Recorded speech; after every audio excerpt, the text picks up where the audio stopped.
वास्तविक प्यार की पहचान करना थोड़ा मुश्किल हो सकता है, क्योंकि अगर सच्चा प्यार ना हो तो अपने प्यार को उसके दिल के अंदर नहीं झांक सकते, भले ही सामने वाला का दिल आपके पास क्यों ना हो।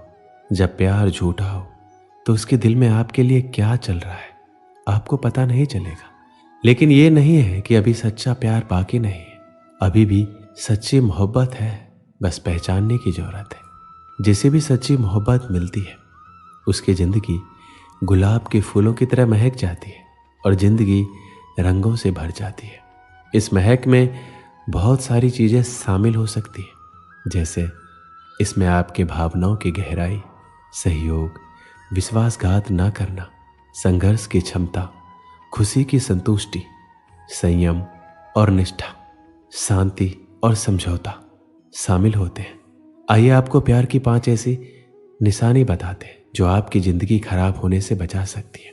जब कोई इंसान बिना किसी स्वार्थ के और बिना किसी अपेक्षा के किसी को दिल से अपना मानने लगता है, उसे चाहने लगता है, उसका हर सुख दुख में उसका साथ देता है, उसकी हर मुमकिन मदद करने को तैयार हो जाता है, उसे हमेशा खुश देखना चाहता है और जीवन के खराब से खराब परिस्थिति में भी उसका साथ देता है, उसी को सच्चा प्यार कहा जाता है।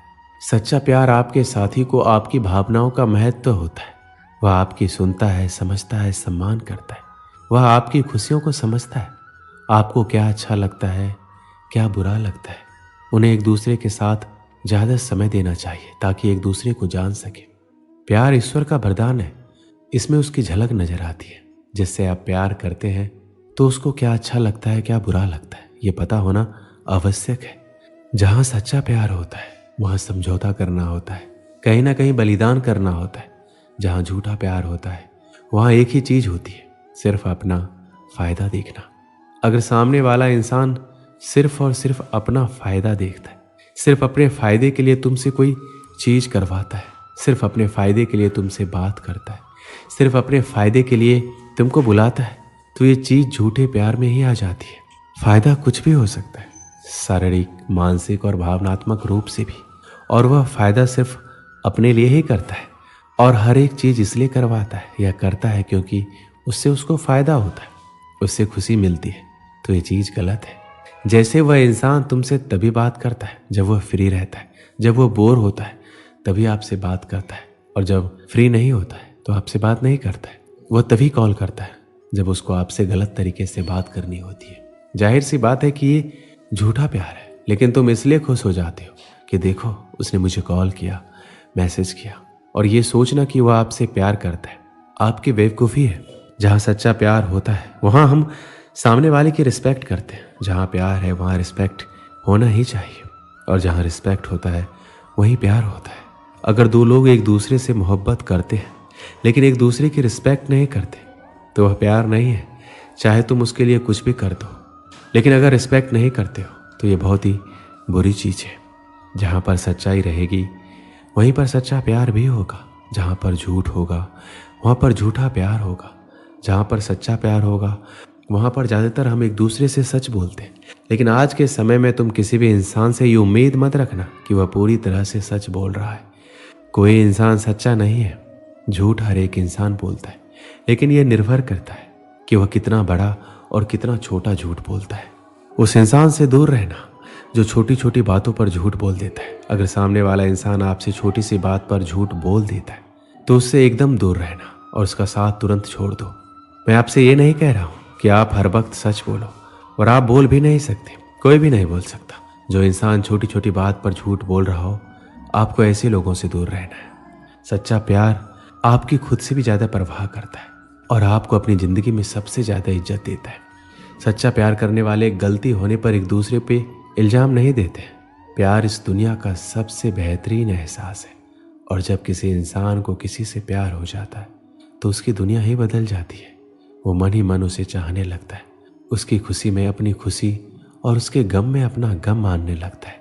अगर कोई आपसे सच्चा प्यार करता है तो आप जैसे हो वैसे ही वो आपको स्वीकार करेगा। वो आपकी तुलना किसी और के साथ करके आपको नीचा दिखाने की कोशिश नहीं करेगा। आप में जो कमियां हैं या जो गलतियां आपसे हो रही है उसके बारे में वो आपसे खुलकर बात करेंगे, और आपको सुधरने का मौका देंगे, ना कि आपकी कमियों और गलतियों की वजह से आपको छोड़ देंगे। अगर कोई आपसे सच्चा प्यार करता है तो वो आपको कंट्रोल में रखने की कोशिश नहीं करेंगे, वो आपके ऊपर किसी भी तरह का दबाव बनाने की कोशिश नहीं करेंगे। अगर वो आपसे सच्चा प्यार करते हैं तो वो आपके पीठ पीछे किसी के साथ आपकी बुराई नहीं करेंगे। आपसे सच्चा प्यार करने वाला इंसान हमेशा आपकी और आपके भावनाओं की कदर करेगा, आपकी हमेशा इज्जत करेगा, आपको सम्मान देगा। वो कभी आपको दुख नहीं पहुंचाएगा और आपकी भावनाओं को ठेस नहीं पहुंचाएगा। एक बार एक बहुत ही बड़ा नेता एक साधु के छोटे से आश्रम में गया। वह साधु के बारे में बहुत सुना था, तो उसके मन में आया कि मैं एक बार जाकर देखता हूँ कि लोग उसकी इतनी तारीफ क्यों करते हैं। जब वह उस आश्रम में गया तो वहाँ पर एक छोटा सा कमरा था जहाँ पर एक कालीन बिछा हुआ था। वहाँ पर कुछ लोग नीचे बैठे हुए थे और साधु जी सामने बैठे थे। कुछ सवाल जवाब चल रहा था। वह नेता उस आश्रम में आया और उस नेता के साथ में 4 बॉडीगार्ड भी थे और उसकी ये आदत थी कि जहाँ पर वह जाता था लोग अपनी जगह से खड़े हो जाते थे और उसकी तरफ देखते थे, हाथ जोड़ते थे और सर झुकाते थे। लेकिन यहाँ पर ऐसा कुछ भी नहीं हुआ। साधु व्यस्त होने के कारण उसकी तरफ देखा तक नहीं।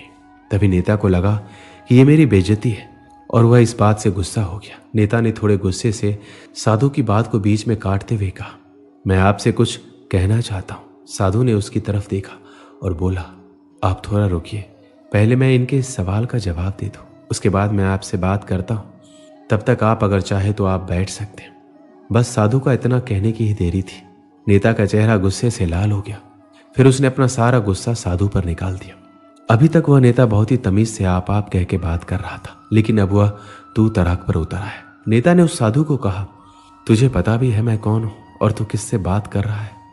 साधु ने उसकी तरफ देखा और कहा, मुझे कोई फर्क नहीं पड़ता कि आप कौन हैं, लेकिन आप जो कोई भी हैं, अगर आप चाहते हैं कि मैं आपके इस सवाल का जवाब दूं या आपसे बात करूं तो आपको कुछ देर रुकना होगा। और साधु के ये कहते ही नेता गुस्से से पागल हो गया और वहीं सबके सामने चीखने चिल्लाने लग गया, अब मैं तुझे तेरी असली औकात दिखाऊंगा। तूने मुझसे पंगा लेकर ठीक नहीं किया, तुझे पता भी है मैं तेरे बारे में क्या सोचता हूं। साधु ने फिर से नेता की तरफ देखा और बड़े ही प्रेम से कहा, मुझे कोई फर्क नहीं पड़ता कि आप मेरे बारे में क्या सोचते हैं, आप जो चाहे वो मेरे बारे में सोच सकते हैं। फिर नेता ने उससे कहा कि तू चाहे सुनना चाहता है या नहीं, लेकिन मैं तुझे यही सबके सामने बताऊंगा कि मैं तेरे बारे में क्या सोचता हूं। तू कोई साधु नहीं है, तू एक बहुत ही घटिया इंसान है, तू एक ढोंगी है, पाखंडी है। यहाँ पर जितने भी लोग बैठे हैं उन सबको बेवकूफ़ बना रहा है। तेरा बस एक ही मकसद है, इन लोगों की जेब में जितना भी पैसा है वह सब तेरे पास आ जाए। तू अपने फायदे के लिए लोगों का इस्तेमाल कर रहा है। अब मैं तुझे नहीं छोड़ने वाला हूँ, पूरी दुनिया के सामने तेरा पर्दाफाश करके रहूंगा। लेकिन उसके इतना बोलते ही हल्की सी मुस्कान उस साधु के चेहरे पे बनी रही। यह देखकर वह और भी तिलमिला गया और उसने कहा, अब बहुत हो गया, अब मैं यहाँ 1 मिनट भी नहीं रुकने वाला, लेकिन अभी भी तेरे पास मौका है। अगर मुझसे माफ़ी मांगनी है या मुझसे कुछ कहना है तो कह सकते हो। इतना सब होने के बाद भी साधु के चेहरे पर एक मुस्कान थी और वह बिल्कुल शांत था। फिर उन्होंने अपनी आंखें बंद की। फिर साधु ने अपनी आंखें खोली, हाथ जोड़े और कहा, मुझे आपसे कोई गिला शिकवा नहीं है, आपके लिए मेरे मन में कोई भी गलत ख्याल नहीं है। जो भी मेरे बारे में आपने कहा वह आपकी अपनी सोच थी, तो मुझे आप में कोई बुराई नजर नहीं आती है। मुझे आप बहुत ही भले इंसान लग रहे हैं। साधु के इतना कहते ही नेताजी का दिमाग 7वें आसमान पर पहुंच गया। उसके चेहरे पर एक अजीब सी खुशी थी, क्योंकि साधु ने वही कहा जो बाकी सब लोग उस नेता को कहते हैं। वह खुशी खुशी उस आश्रम से अपने घर की तरफ चला गया और जाकर के अपने पिताजी के साथ बैठ गया। उसके पिताजी ध्यान में थे। उन्होंने पूरी जिंदगी सिर्फ लोगों की सेवा की और बदले में कुछ भी उम्मीद नहीं किया। थोड़ी देर बाद जब उन्होंने आंखें खोली तो देखा अपने बेटे को अपने साथ बैठे हुए। उनके बेटे के चेहरे पर एक अजीब सी खुशी थी जो आज से पहले उन्होंने कभी नहीं देखी थी। फिर उसने एक एक करके सब कुछ बताया कि आज क्या हुआ, किस तरह वह आश्रम गया और वहां पे क्या हुआ, उसने क्या कहा और साधु ने क्या कहा। तब उसके पिताजी ने पूरी बात सुनी, थोड़ा सा मुस्कुराए और अपने बेटे की तरफ देखकर बोले, उन्होंने तुम्हारी तारीफ नहीं की, क्योंकि उन्होंने वह नहीं कहा जो तुम हो, उन्होंने वह कहा जो वह खुद है, और तुमने जो कुछ भी कहा वह तुम खुद हो, ना कि वह। यही बात वेदों में भी कही गई है, यथा दृष्टि तथा सृष्टि। ये दुनिया तुम्हें वैसी नहीं दिखती जैसी ये दुनिया है, ये दुनिया वैसी दिखती है जैसे तुम खुद हो। जिसकी नज़र जैसी है उसके लिए यह दुनिया वैसी ही है। अगर तुम अपनी दुनिया को बदलना चाहते हो तो उसका सिर्फ एक ही तरीका है, अपनी नज़र को बदलो। तभी इस दुनिया को तुम सही तरीके से देख पाओगे। दोस्तों, इस वीडियो में बस इतना ही। मिलते हैं अगली वीडियो में। अपना ख्याल रखिएगा। जय श्री कृष्ण।